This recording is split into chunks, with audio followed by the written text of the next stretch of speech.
Los Angeles. Our Lady, the Queen of the Angels, as the Spaniards named her. The fastest growing city in the nation. It's been called a bunch of suburbs in search of a city. And it's been called the glamour capital of the world. A mecca for tourists. A stopover for transients. A target for gangsters. A haven for those fleeing from winter. A home for the hard-working. It is a city holding the hopes and dreams of over 2 million people. It sprawls out horizontally over 452 square miles of valleys and upland, of foothills and beaches. Because of that vast area, and because of a population made up of people from every state in the Union, Los Angeles is the largest police beat in the country, and one of the toughest. We're going to take you into the city hall where police headquarters are located. Here in communications are the ears and voice of the police. The lights on the complaint board flash 24 hours a day. Citizens reporting a prowler, a lost child, a man molesting a woman, an auto accident, a wild party. Spend an hour or two here and you will think the whole city has gone berserk. Minute by minute, the orders go out to the radio cars in the far-flung divisions. Watts and Wilshire and West Los Angeles. Hollywood and Hollenbeck Heights in North Hollywood. The work of the police, like that of woman, is never done. This is the case history of a killer, taken from the files of the Detective Division. The facts are told here as they happen. The story properly starts here in Hollywood Division headquarters at 1 o'clock of a June morning last year. Officer Robert Rawlins had finished his tour of duty and signed out.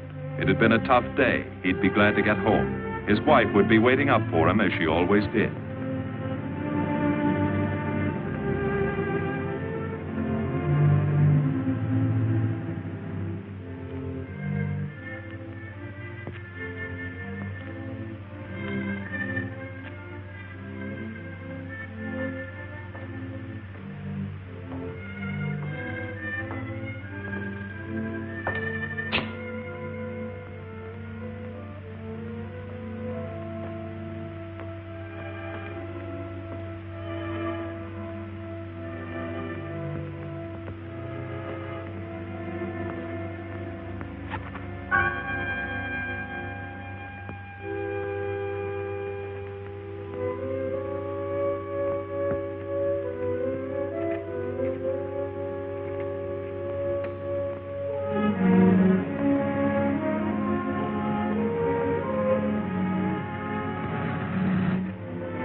Hey, fella.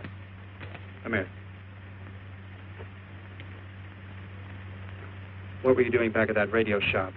Just looking. I was on my way home. Live around here? Yeah, a couple blocks down. Let me see some identification. Sure. Yeah, I guess I forgot my wallet. Look, lad, I've got to see some identification.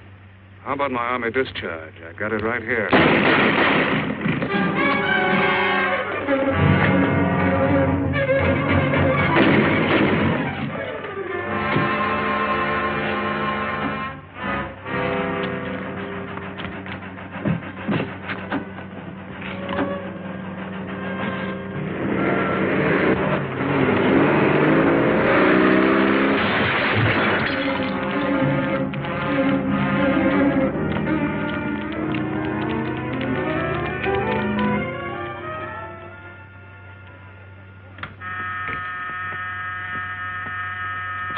Department, Operator 27.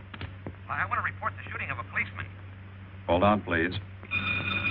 Give me that again, please. I'm calling to report the shooting of a policeman. What's the address? 5057 State Street, just west of Santa Monica. Just a minute. Receiving hospital. Operator 2. Operator 27, 5057 State Street, 5057 State Street. An officer has been shot. Send an ambulance. All units in the vicinity of State Street and Santa Monica Boulevard. Proceed at once to 5057 State Street, 5057 State Street. An officer shot. Code 3.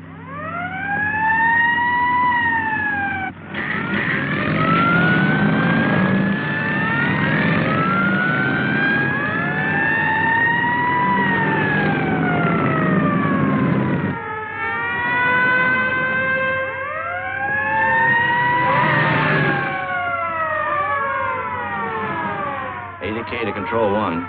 Control 1 to 80K. Go ahead. This is Breen.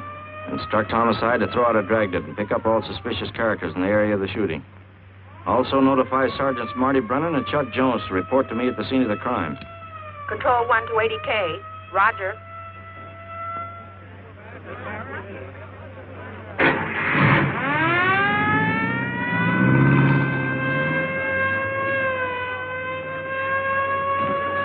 I see. Well, what have you got so far? Well, not much, Captain Breen. A couple of cartridge cases. Oh, Marty, Chuck. Hi, Cap. Eyewitnesses? Who was first on the scene? Reported it. I was. I live here. I'm a light sleeper, but my hearing is good. And my Did cat... the officer say anything before he collapsed? Yeah, he gave a description of the fellow. On the shooting of the officer. Suspect is a white male American. Age 26 or 7. 5 feet 10 or 11. 155 to 165 pounds. Brown hair. Regular features. Pencil mustache. Repeat broadcast. All units. Is that about it? Yes, sir, exactly. And the officer kept saying, he looked like such a nice kid. He looked like such a nice kid. As if he couldn't believe what had happened to him. I see. Is that all? Yeah. Thank you very much. Yeah, well, anything else I can do, I'd be glad to help you. We may call you. Get his name and address, will you, Bob? This door been checked, Lee? Yeah, it's okay, Captain. Find anything? Nothing but some smudges so far. Found this in the glove compartment. I think it's nitroglycerin. Doesn't look quite right. Well, check it down at the lab. Right.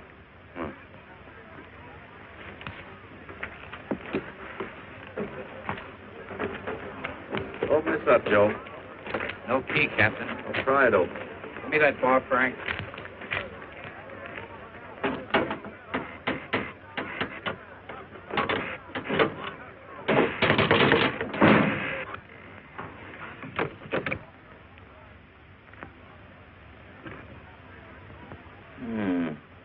Regular arsenal. Yeah, get a load of that. What is it? I don't know. It looks like some kind of an electrical device. United States Navy. It's either stolen or war surplus. Send all this stuff down to the lab and check the serial number on that Navy equipment. Yes, sir. Captain Breen. We found these in the weeds over by the radio store. What do you got? A pair of cloth gloves, Captain. Well, he thought of everything, didn't he? All right, give them to one of the technicians. Yes, sir. Marty, you and Chuck come along with me. Let's go downtown and see what they picked up in the Dragnet. Right.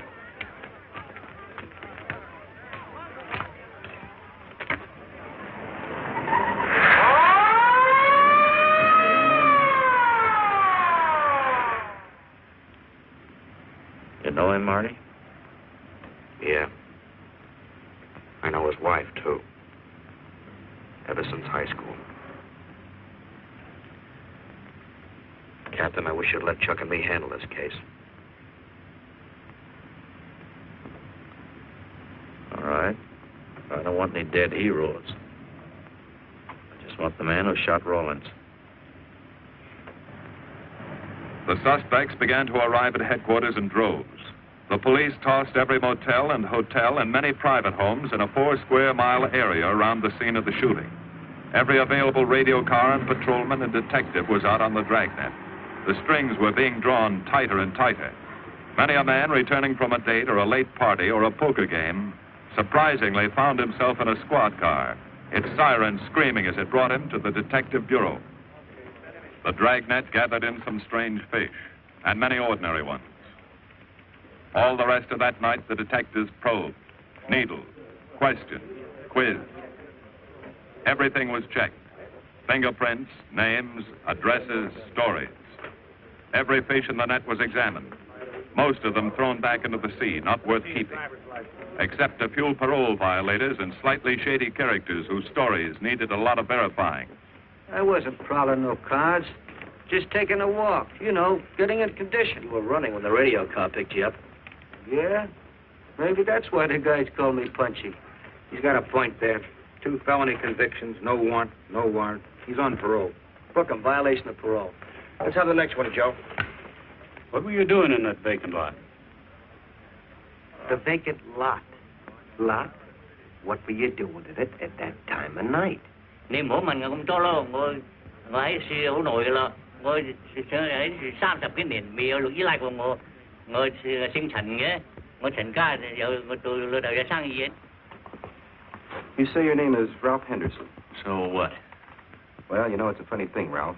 There's a guy around this town that's been wearing your fingerprints. Only his name is Pete Hannon.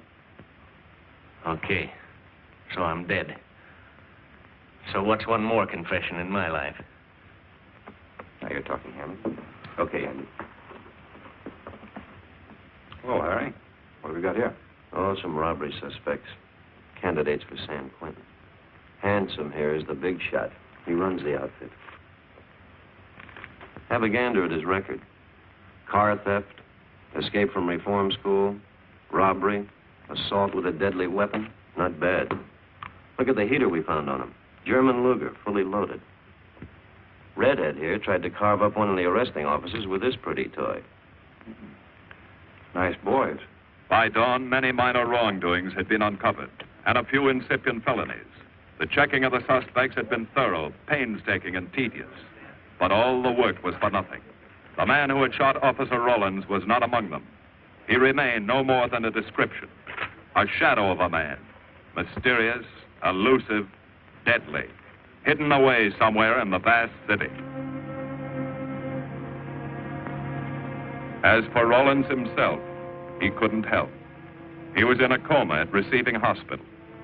Mrs. Rollins waited out the long, tense hours while her husband fought to live. Many another officer's wife had so waited. Many another will. The word came shortly after sunup.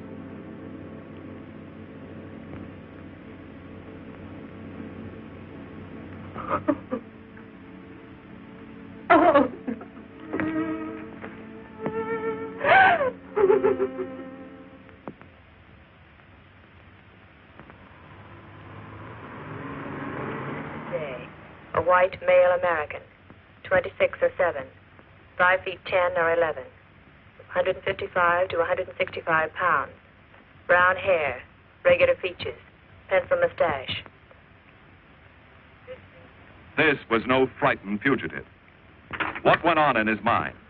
Why had he set his hand against his fellow men, taken the life of another, of a stranger, of a man who was merely doing his duty? He must have some plan, some goal that called for sudden death to anyone who got in his way.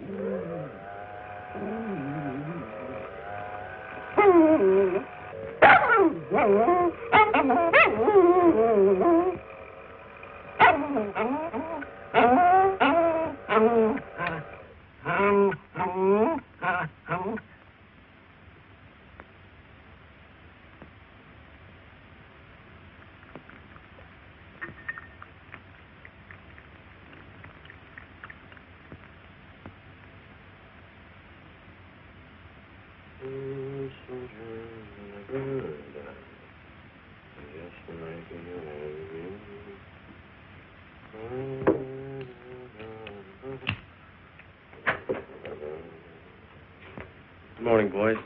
Morning, Lee. Hi, Professor. Well, I thought this was safe cracker soup. You gonna drink it, I hope? I'm really a nice guy. Stick around. I'll prove it. Come over here.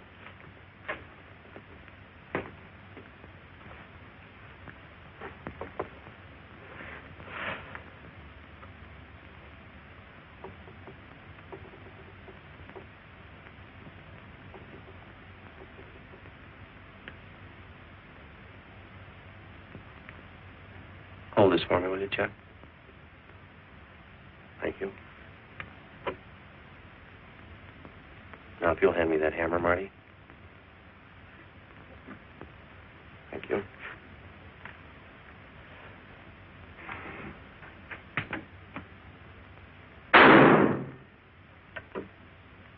Yeah. Nitroglycerin. I didn't ask for a collection of fingers, just fingerprints. All those nice fingerprints on the car belong to the man it was stolen from, Cap.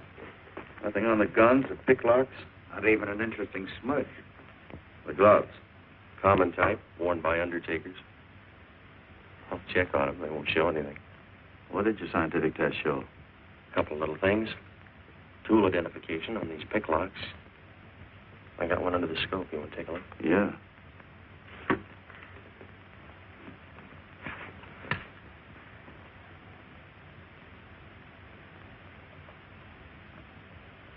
Take a look. I see.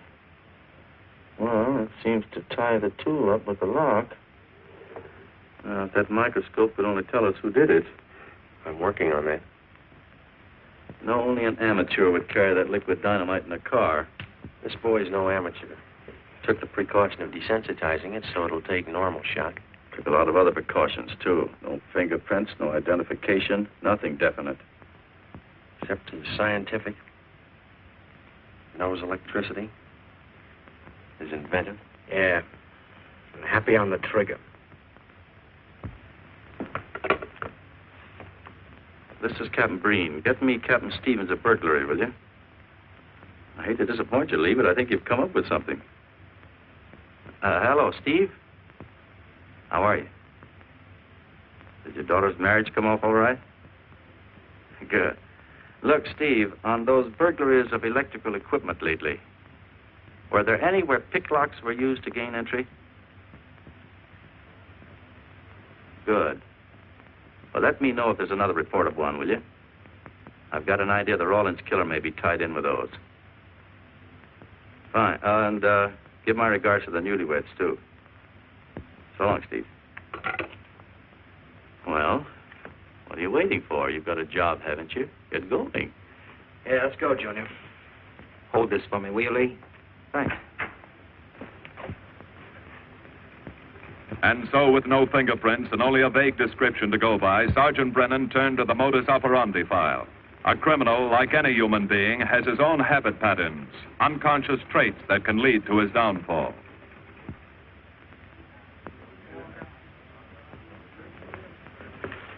Well, they are, Junior. List of burglars who use picklocks for entry. Oh, great. This narrows it down to just a couple of hundred suspects in this area. Give me a match, will you? That may not be so bad. This guy's improved on the system. Maybe he's left his trademark on some other job. Well, here we go, legging it all over town, asking a million questions. What you paid for, isn't it? Am I paid to associate with you, too, Junior? You could do worse. Not this year. Come on.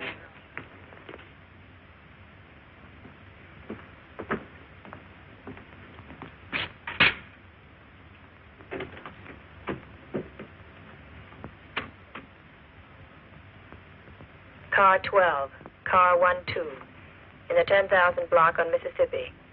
A 394-15 disturbance.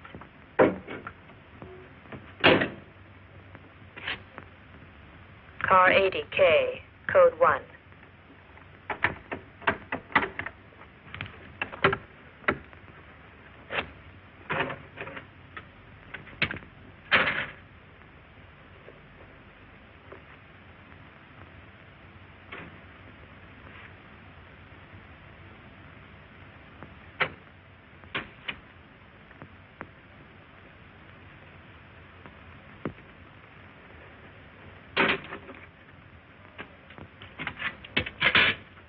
All units, on the broadcast of the suspect arrested in the shooting of Patrolman Rawlins.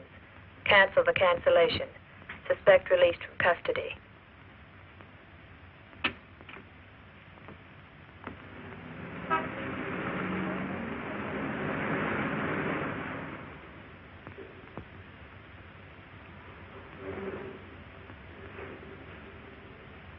Oh, hello, Mr. Martin. You find Mr. Reeves in the machine shop.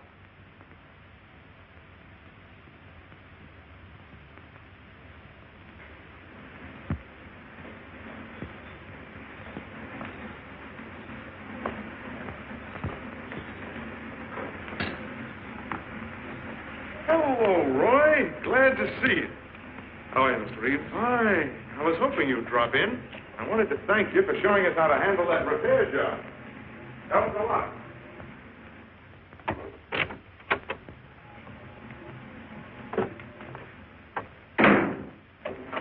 Oh, what have we got this time?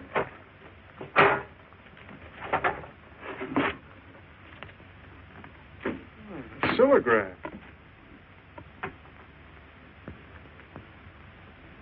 Well, there are plenty of these around, Roy.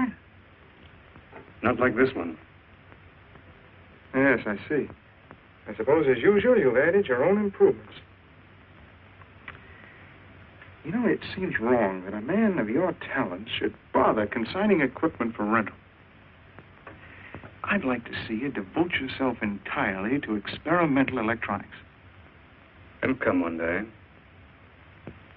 Out of a place like this. Well, why wait?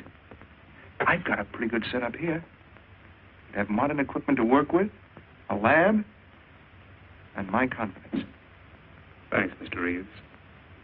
I have other plans. But, Roy, you can't tell where it'll lead. Might even work your way around to a percentage of the business. I like it this way. You just rent out my equipment. All right. All right. But if you should change your mind... I'm not likely to change my mind. I suppose you want me to set this up for rental, too. Mr. Reeves, you've already got 5 pieces of my equipment. You'd like to know what results I've had from the rental so far, Well, I can't say as I blame you. I think you'll find this satisfactory. Satisfactory. Goodbye, Mr. Reeves. You'll come back again soon, won't you? Sure. Oh, incidentally, how's that television projector coming along? The one you said would reflect a 12-foot image. Still working on it. I just wanted you to know I've already set up a rental on it. In fact, I think they'd like to buy. It'll come pretty high. Oh, money is no consideration with this customer.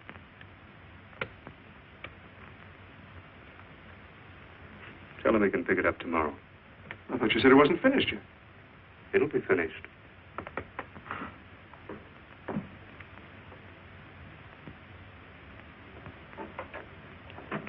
It uses an image fixer and then projects by ordinary incandescent.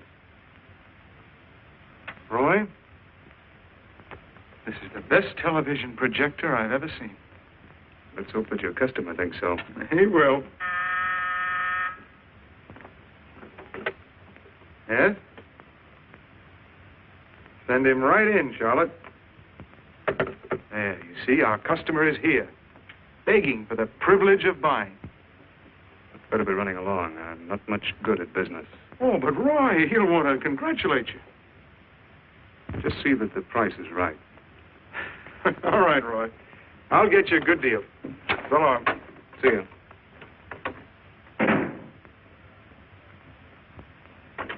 Well, Mr. Dunning, come in.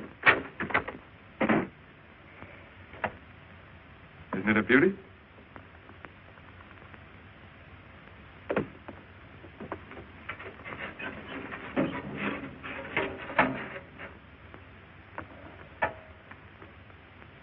It's a beauty, all right.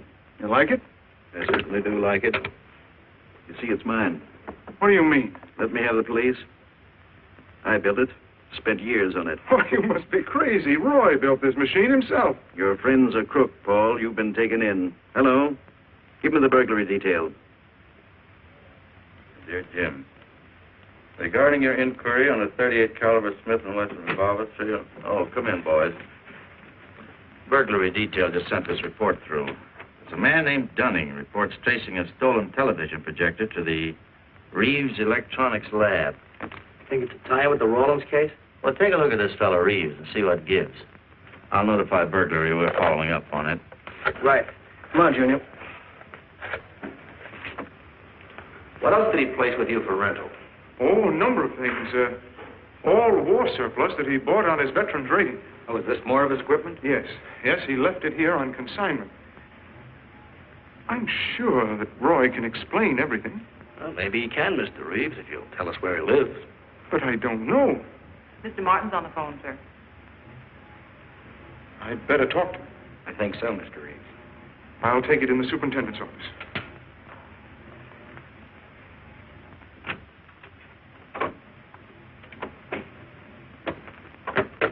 Tell him that you sold the set, and his money's waiting for him here. Find out what time he's coming by. Put Mr. Martin on.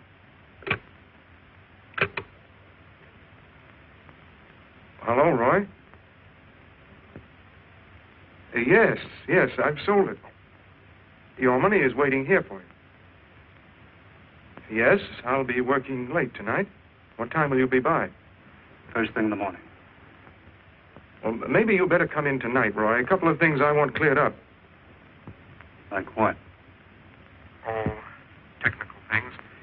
Besides, I don't like to leave the money in the plant overnight. How about 8:30? Fine. I'll see you then. I'll leave the front door unlocked.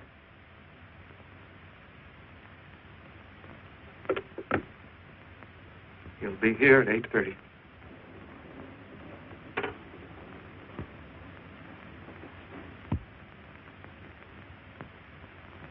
Well, I'll just run along home and get some dinner. We'd like you to stay too, Mr. Reeves. Why? For company. You want to cooperate, don't you, Mr. Reeves? Certainly. Good. Now, you just wait in your office. We'll be around. Very well. This way, gentlemen.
Reeves.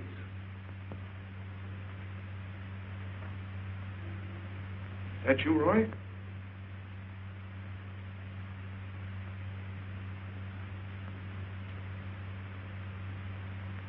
Go outside and block that alley door.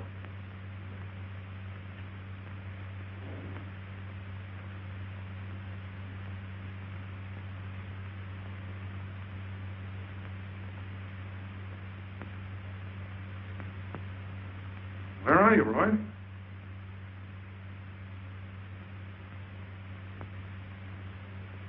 Who's in here? No one. I'm alone.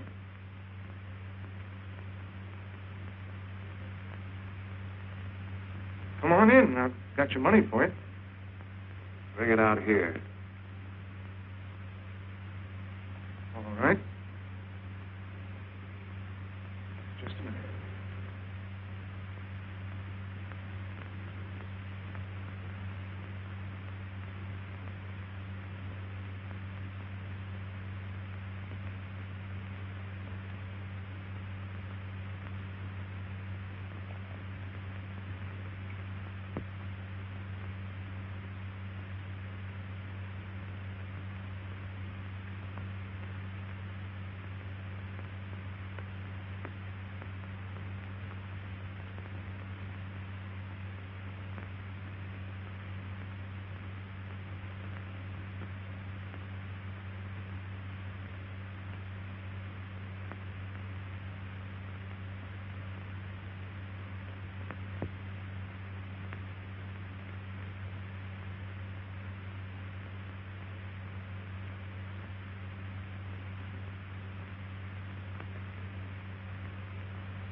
No.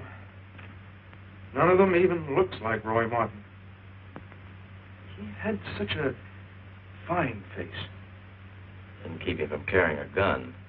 Or didn't you know that? No, I didn't. I told you all I know, all he ever told me.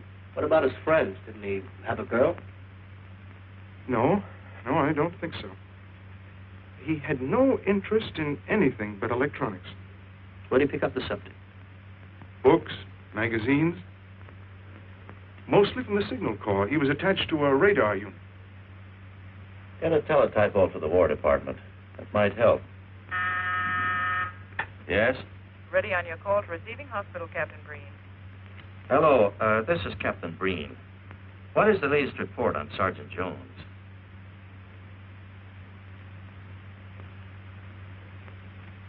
I see. Well, let me know if there's any change, will you?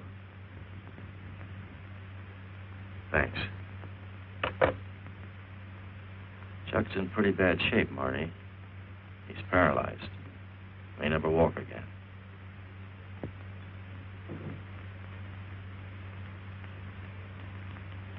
Oh, I'm sorry. It's funny that Martin showed up at 7 when he told you he wouldn't be there till 8:30. I don't know why. Except he was always unpredictable. I'll tell you why. Because you warned him. That's why he came early. That's why he came in the back way. But you heard me tell him the front door would be open. And the key didn't let him in the back way? He must have had one made. Why did you tell us the truth? Marty!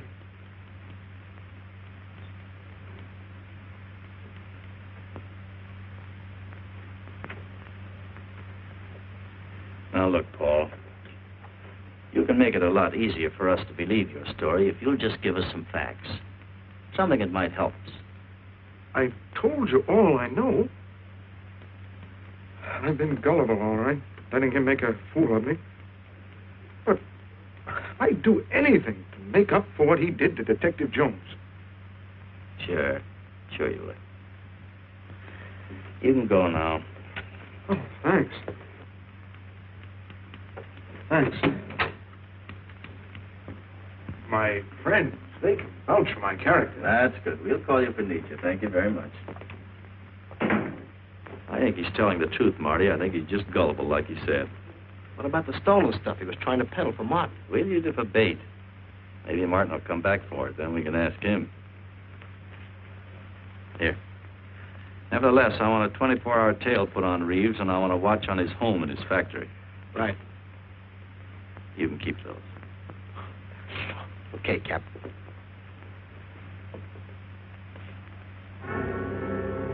And now the killer changed his tactics, his modus operandi. It would baffle the police. They always expected burglars to remain burglars, not go in for stick-ups. They'd never tie this up with him. So wearing a variety of disguises, coming and going like a shadow, ready to kill if cornered, he struck the bottle stores in a one-man blitz that had the robbery detail dizzy.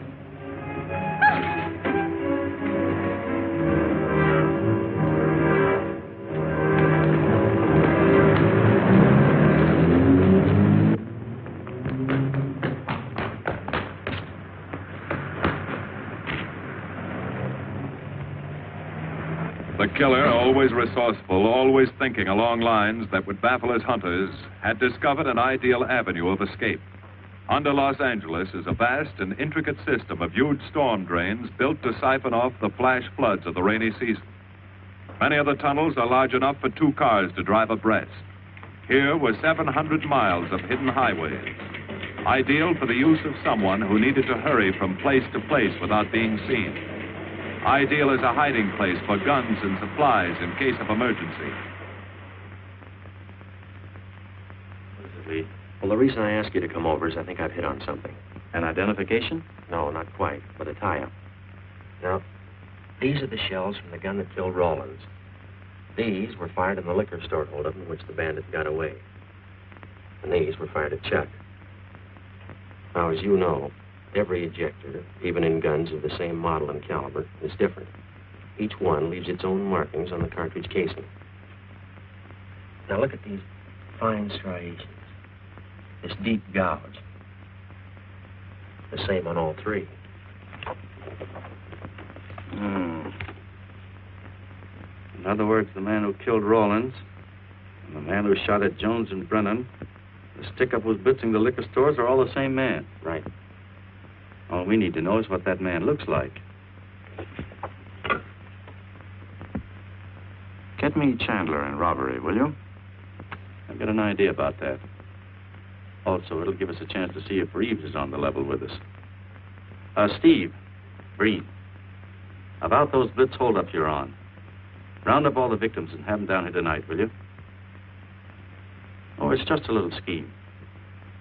Thanks, Steve. That's good. Now I'll sketch another one of the same type, only this time thin it out a little, huh? All right. Hi, Lee. How's it coming? We ready for tonight? We'll be ready. Think it'll work? It should. When'd you get the idea? From a kidnapping case in Chicago. But I thought these slides might be an improvement over the method they used. Could be. Captain thinks so.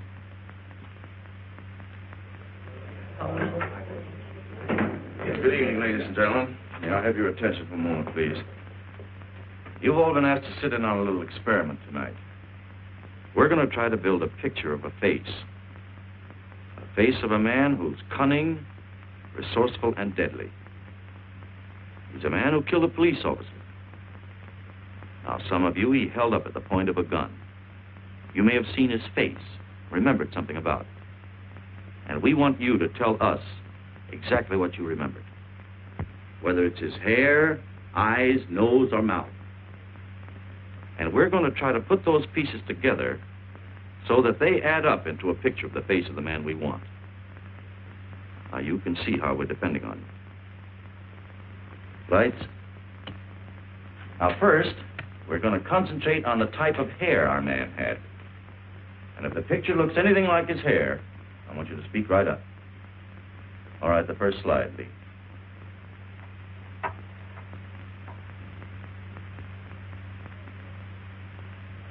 His hair had waves in it, well groomed. That's the idea, Miss Smith.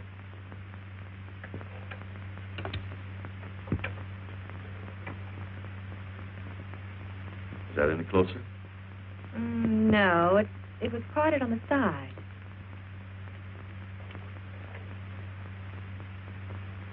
Oh, that's more like it, except it was thicker.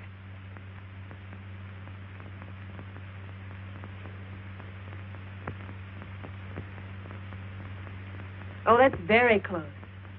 Yes, that's the way his forehead looked. It was broad and high. All right, hold that slide. Now, the next series of slides will take into account his eyes.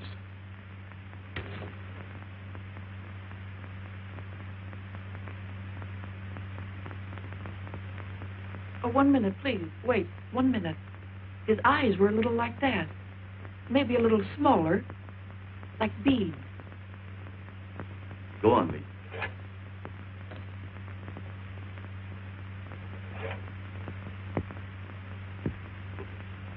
Now you've got it. Now, hold that slide, Lee. Anyone else? That looks like him, only a little madder. He had a patch over one eye when he come into my place of business. I remember noticing that the one showing was blue. Well, the guy that stuck me up had on horn-rimmed glasses. He was wearing a Band-Aid across his nose when he knocked me over. Uh-huh. All right, hold that, Lee. Well, so much for the eyes. Go ahead.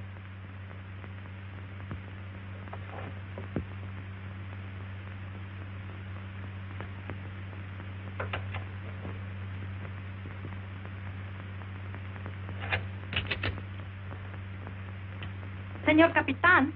Yes, Miss Montalvo? Ay, ¿cómo se dice en inglés?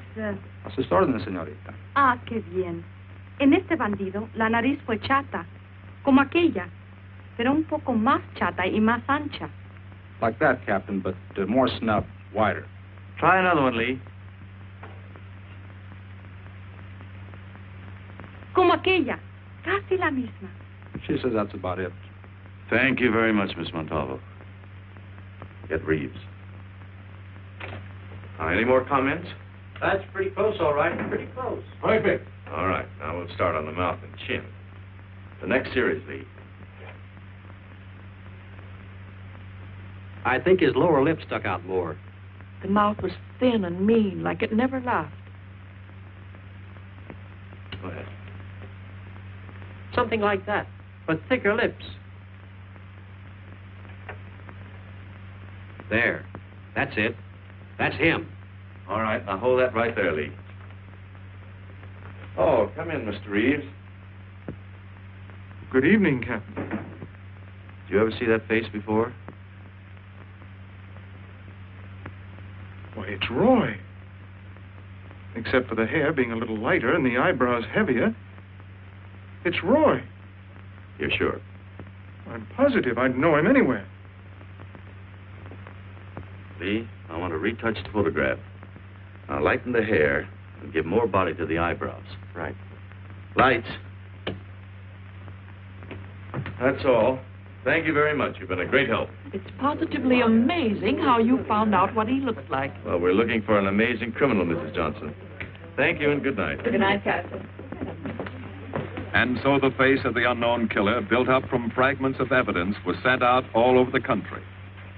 To chiefs of police, to sheriffs, to county constables and county jailers, to the wardens of prisons, to all postmasters and postal inspectors, to the agents of the Treasury Department, to the FBI. They showed that picture to the inmates of jails and prisons, to men with a wide acquaintance among the cat burglars and the violence boys.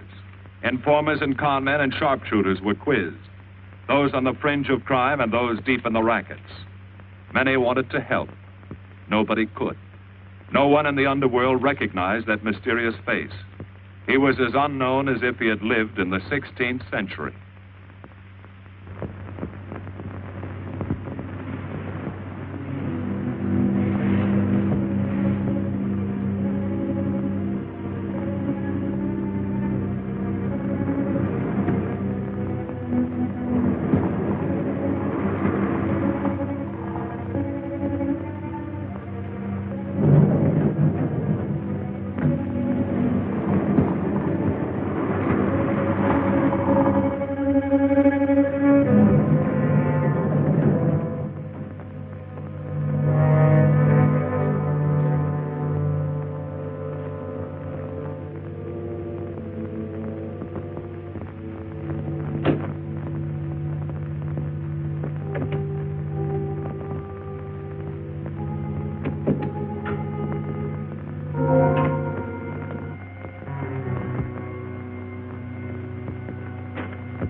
Roy. Listen carefully, Reeves. Control yourself. I know you're alone in the house. Act like you're alone. Cops are watching every move you make. Police here? They got you staked out like a muskrat hide, watching you around the clock. Here at your plant, tailing your car. Sit in that chair. Pick up 3 books.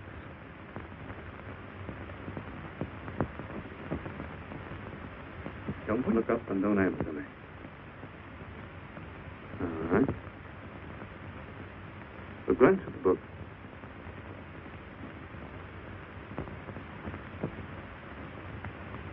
Pick one of them.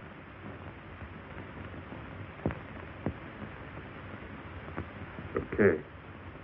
Now, that's the book you want to read before you go to bed. Now, get up and turn off the lamp.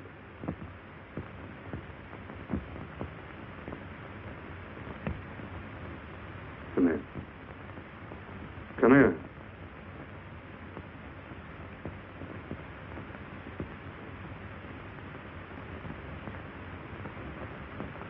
Go in the den.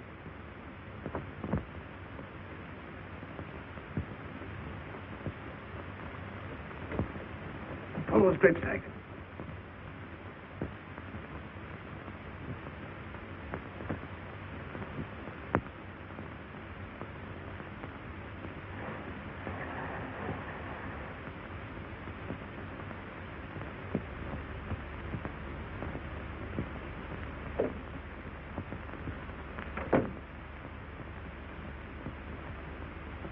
Now get away from them.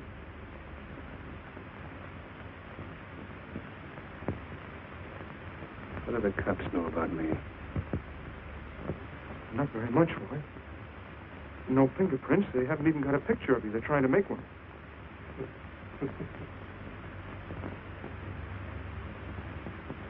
How much cash you got in the house? None. I never keep any cash in the house. It isn't good business. Suppose you think it was good business letting me walk into that trap. No, I know. Don't do anything you'll regret. Now listen to me. It isn't too late.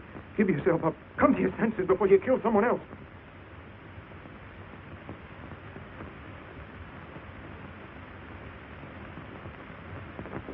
What do you mean, someone else? What do you mean? Nothing. The two officers, they said one of them might die. He's still alive, isn't he? Reeves? I never thought you'd stooge for the police. You almost got me killed. Roy, you know the police are right outside. You'd never get away with it.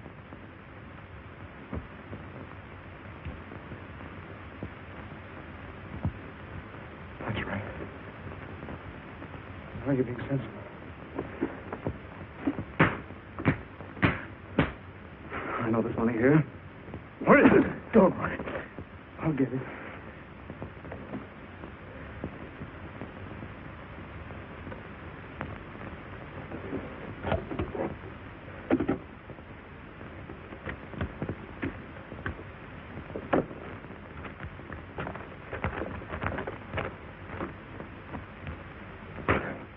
It's not enough. Stuff you've got in mind is worth thousands. I'll get more. Get it. Keep it handy.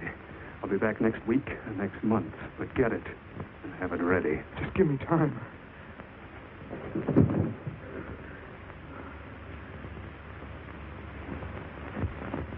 Oh! Look, I don't want policemen outside my house following me around. That's what made Roy suspicious. I'm leaving in the morning. I'm afraid I'll have to disappoint you, Paul. Unfortunately, you're our bait. I won't do it. I've done enough. Look, no one's done enough until we find this killer. I asked you to keep a sharp lookout on this house, Marty. I did. Two of the best undercover men in the department were assigned here. I didn't keep Martin from getting in. What's the matter? You tired?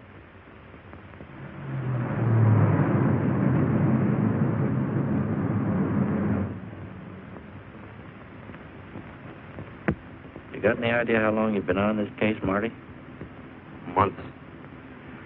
Long enough to have come up with something by this time. You know any more about the Rawlins killer than you knew the first week? Yeah. He's about the toughest nut I've ever had to crack. That's what I told the chief when he called me in this afternoon and wanted to know why the case hadn't been broken. Look, Captain. Rawlins was a friend of mine. So's Chuck. I've got a bigger stake in this than the chief knows. I'm doing everything I can. Well, it's afraid it's not enough, Marty. Maybe you're too close to it to see it clearly. Maybe it needs a fresh team, a new viewpoint. I think you better take a couple of weeks off, Marty. Starting tomorrow. Anything you say, Captain.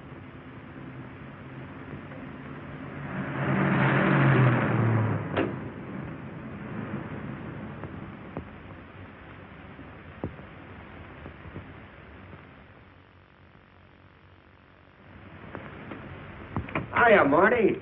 Hi, Chuck. Meet Miss Scanlon, my new bodyguard. He's the one I've been telling you about. Oh, you mean the one with the steel trap brain? How do you do? Hello. Say, this guy been behaving? After a fashion. See, she takes me out in my go-kart, puts me to bed, wakes me up, dresses me. You're perfectly capable of dressing yourself now, Mr. Jones. I'll be back in a few minutes. Well, how's it been going, Junior? Oh, pretty good, Chuck, pretty good. Is that why you're off the case? How'd you know? Breen was in to see me this morning. Oh. Suppose he also told you they put a new team on the case. He told me everything. Yeah. Let's see what his new boys dig up. Well, maybe they'll examine the facts of the case a little more carefully. What facts? That our man's sharp? That he's intelligent and works alone? That he has no record, never leaves a fingerprint and knows every move we make? Sure, plenty of facts, only they add up to nothing. Sure, forget it. You got yourself a 10-day vacation. Go on down to the beach, get a suntan. By the time you get back, the case will be broken. Isn't that what you want? You know better than that. All I know is what I hear. You sit there batting your gums about how the old man let you down. Maybe he's trying to wake you up. He's got a funny way of showing it. There you go, flying off the handle. Always taking things for granted. I wish I could get up and boot some sense into you. He knew what this case meant to me. He still does. That's why he's trying to get you mad enough to do something about it. You don't really figure that's his idea, do you? I know it is. Ah, it's a tough case, Chuck. Not an angle, nothing to go on. You'd know what I meant if you were out working with me. I have been working with you. That's all I've had to do lately, just sit around studying what little facts we have, trying to figure out who he might be. You know the kind of a guy we're up against, then. I tell you, Chuck, this guy's a genius the way he operates. As if he were right there with us every time he go out after a lead. Oh, sure. Breen's been tipping him off just to make you look bad. Yeah, almost like that. Well, he beats us to the punch every time. There's your angle. You just hit it on the head, but you don't see it. Look, start at it. 1, he's unknown to the underworld. 2, he beats you to the punch, right? And 3, it's almost as if he were with you. Isn't that what you said? Yeah? We'll tie that up with a lot of other little things, like the fact that he uses a police gun and the accuracy of the shooting. Anybody could buy a police gun, and the Army could have taught him how to shoot. Yeah, but who taught him how the police operate? Oh, I know what you're driving at, Chuck, but a cop. Those things happen. Yeah. Now, if I were still in the case, I'd start with our own department first, then Santa Monica, Culver City, Burbank, Pasadena. See you later, Junior. Hey, don't let him out of your sight, beautiful. It's the first time in years he's used his head.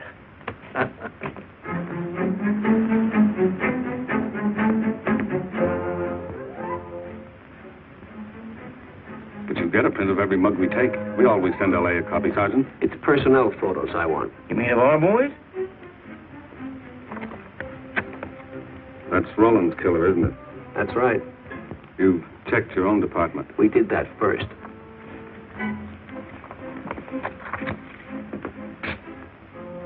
And so the tedious quest went on. Sergeant Brennan wore out his shoes and his patience, going from police station to police station, checking photos until his eyes were blurry. For police work is not all glamour and excitement and glory. There are days and days of routine, of tedious probing, of tireless searching, fruitless days, days when nothing goes right, when it seems as if no one could ever think his way through the maze of baffling trails and criminal leads.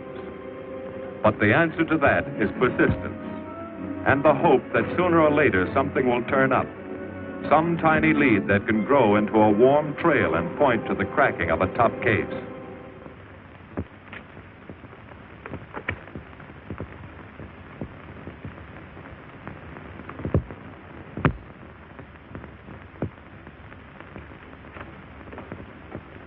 Well, that does it, boys. Can't say I'm sorry you didn't find him in here. I'd hate to think it was a cop. Doesn't seem to be anybody. Just a lot of pieces of a face that never existed. Would you mind if I see that again? Sure, frame it. Put it on your dresser. Wait a minute. He wasn't a cop. He was a radio technician right here in our dispatch office. What did you say? I'm saying he worked here in 42. Well, come on, give. I remember the kid well. He was sort of strange, never bothered with anyone in the department, just kept to himself. But he was in line for promotion when he was drafted. Where was he living at the time? I don't remember. Try the dead files. He never asked for his job back after the war. I remember writing to him about it, though. He was an excellent worker. Oh, yeah, here we are. Yeah, this is it. Took a while before he answered, but like he says in the letter, he wasn't interested.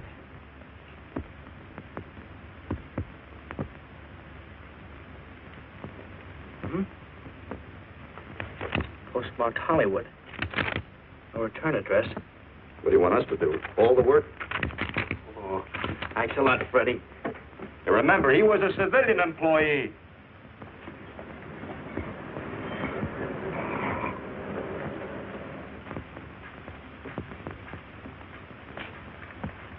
Well, how about it? Anybody recognize him? Not on my route. I never saw him before. Okay, fella, thanks very much. I thought for a minute... He had that face. I wondered. Yeah? Well, this may not mean anything, but he looks like a guy that's on my route. He never gets any mail, but I see him around here all the time. He lives in one of the courts. Where? Come on, I'll show you. It's not that easy. What time does your route take you past those courts? About 9 o'clock. Why? Just thinking.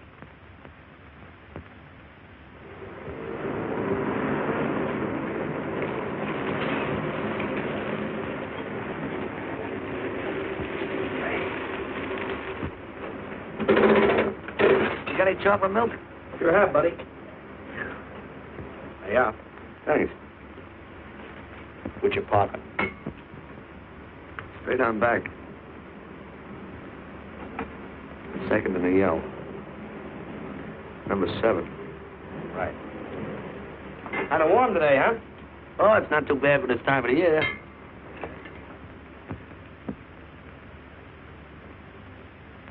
Good morning. Morning. You're new in the route, aren't you? We had substitute. What happened to the other stuff? Sick. Oh, what's the matter with him? I don't know. I catch everything. Hear about it on the radio, and next morning I got it. Too bad. You aren't very social. The regular fellow always stops and talks to you. Sorry, Letty, I'm a little late this morning. I was hoping maybe you could help me. There's something very funny going on in this court. Yeah? I was scared to go to the police with it. I thought maybe I might be poisoned. What? Yeah. By the manager. She's a witch. She's a what? A witch. She puts poison in my milk. Oh, I see. Look. You switch the bottles when she isn't looking, see? Drink her milk. Then you'll be safe, right?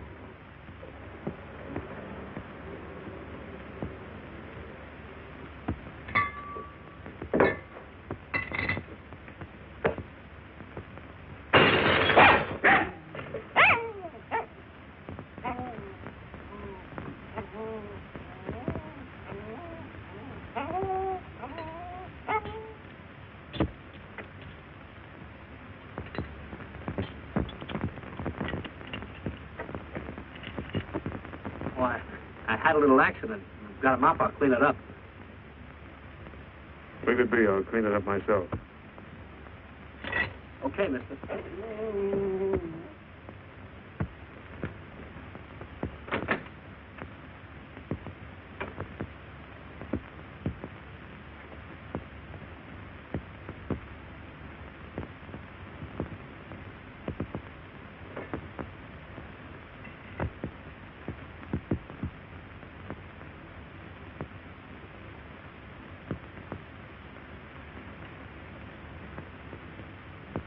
place is called Bellevue Court.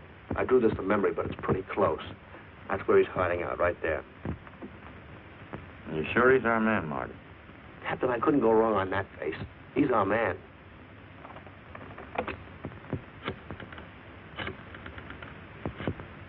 Now, there are 5 cottages in this area, and 2, number 6 and 7, in the L at the end of the row.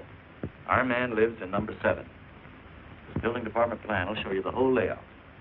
It's bounded on 3 sides by Fuller, Santa Monica, and Poinsettia. Now, the court is partly surrounded by a high wall. Breen, homicide. Good, you keep your eyes open until we get there. Morgan has just gone into his bungalow alone. Any questions? All right, you all have your instructions. Let's go.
We're out on time. Wait 5 minutes. Go around and block the side entrance. Keep your lights off.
He's loose.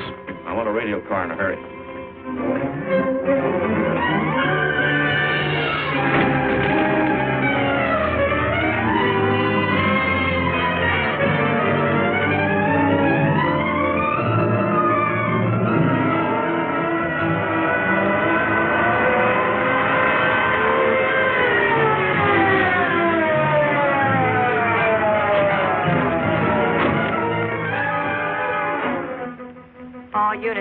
All units in the vicinity of Santa Monica and Fuller.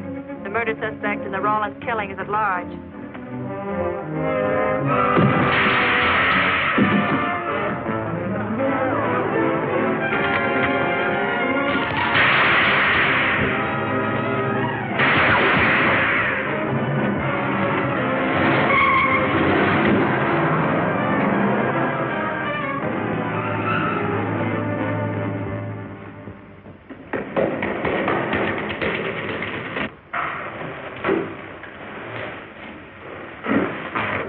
I want a map covering the storm drain system in this area. Get it? Meet me at Venice and Garfield. Jones, Miller, you stay here in case he comes up for air.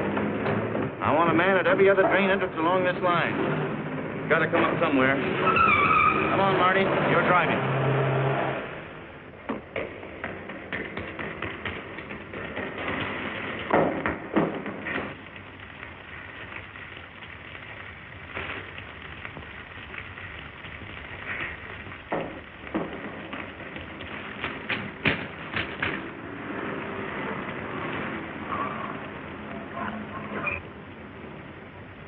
Keep this drain covered. It's liable to pop out anywhere.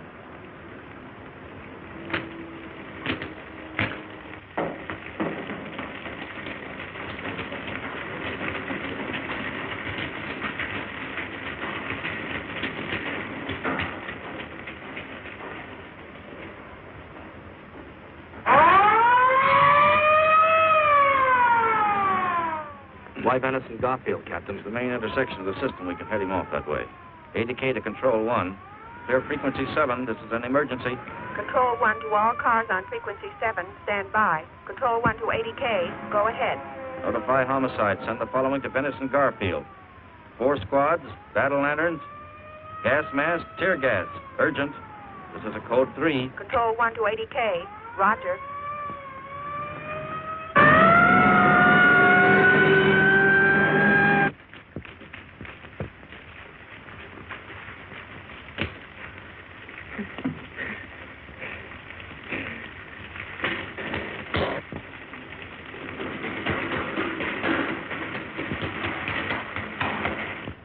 Probably head down this main drain to where it comes out at the Rio Hondo.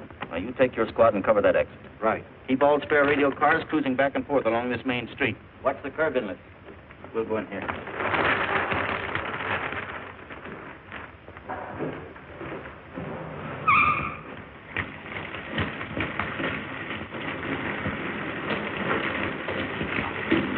Any sign of him? No. We've searched every foot between here and the Rio Hondo outlet. And he must be up ahead.